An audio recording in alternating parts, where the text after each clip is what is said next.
Salam everyone, welcome back to an episode of Ramadan with the Sahaba. It's good to see so many familiar faces keen to learn more about the beloved companions of Prophet Muhammad sallallahu alaihi wasallam. You might remember me, I'm Ahmed. Today I'll be sharing the story of a companion who was known as the one who always kept the secrets of Prophet Muhammad sallallahu alaihi wasallam. His name was Hozaifah Ibn Al-Yaman RA, and that's the theme of today's episode, trustworthiness. Huzaifah was a very trustworthy individual, and it's a quality we should all aim to have. Hudhayfah's story starts with his dad. A long time ago, way before Islam, Hudhayfah's father, Al-Yaman, committed a crime in Mecca and migrated to Medina.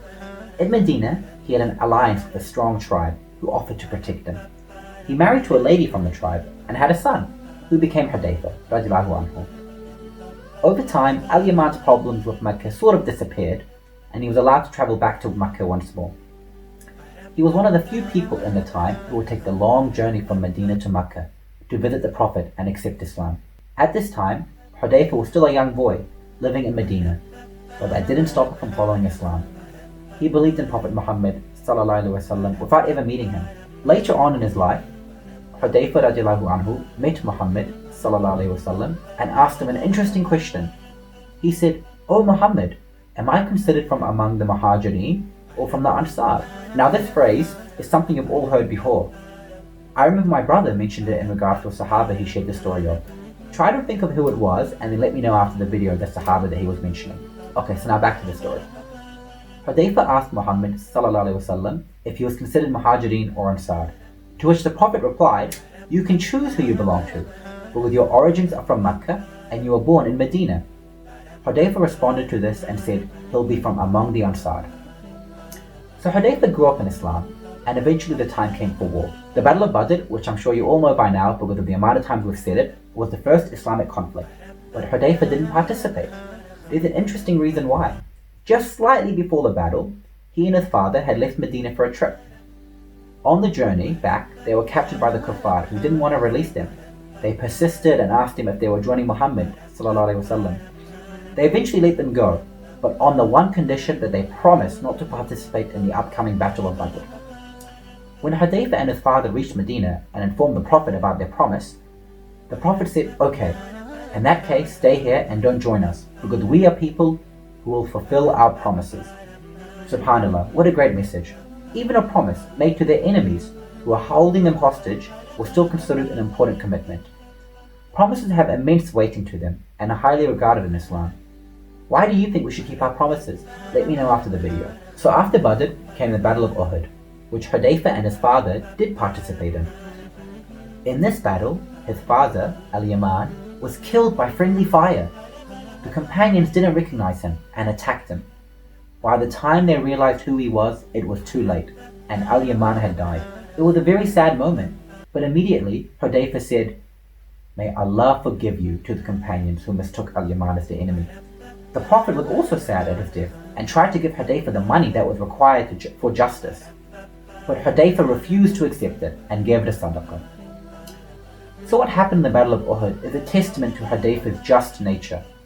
On top of this, he was very perceptive and could read people, knowing at almost first glance if they were untrustworthy, dodgy, sincere, kind, and so forth. On top of this, Hudhayfah was very trustworthy himself, which made him close to the Prophet. One day, Hudhayfah was seated near the Prophet, and Muhammad sallallahu alaihi wasallam asked him, "Hudhayfah, can I tell you a secret? Do not tell anyone." Hudhayfah immediately responded, "Yes." So then the Prophet said, "Jibreel alayhi salam has given me the name of all the hypocrites. Here they are." So one after one, the Prophet recites the names and informs Hudhayfah radiallahu anhu. There were only two people who ever knew these names. They were Muhammad sallallahu alaihi wasallam and Hudhayfah radiallahu anhu. Nobody else ever found out who the hypocrites were. Other people, including important companions, knew Hudhayfah was aware of the list, so they tried to get it out of him, but he never shared the secret. Hudhayfah was told about the list because he was asked to watch the movements of the hypocrites and follow their activities. The hypocrites were considered a greater threat to Islam than external enemies, because they knew all of the intimate knowledge of the plans of the Muslims.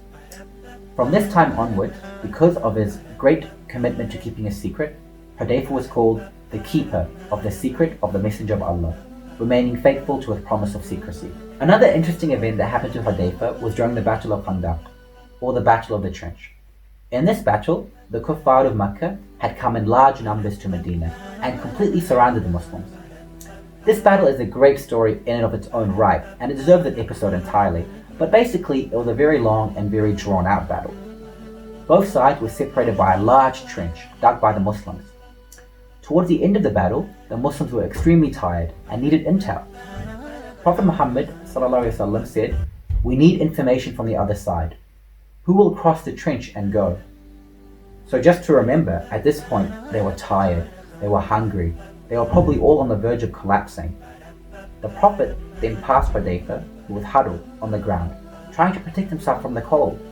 He told him, "O Hudhayfah, something happened among the forces of Abu Sufyan. Infiltrate their side and bring me news of what's happening." Hudhayfah was terrified, but Muhammad ﷺ made a dua for him, and suddenly he felt safe. Hudhayfah set off to the enemy camp and quietly snuck in. He went straight into the big circle they were sitting in and sat next to Abu Sufyan, the leader of the enemy. Abu Sufyan got up and addressed his men. He said, "O people of Quraysh, I'm about to say something to which I fear could reach Muhammad. So turn to every man among you and make sure there's no spy."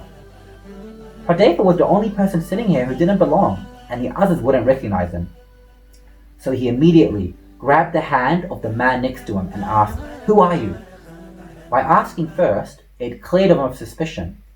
He was very clever and fought quickly on his feet. So Abu Sufyan later made his announcement saying, "We've been here for so long. Our horses are hungry. Our camels are dying. We've been deserted. The wind is blowing the fire, stopping us from cooking our food. I think we should give up and go back to Mecca."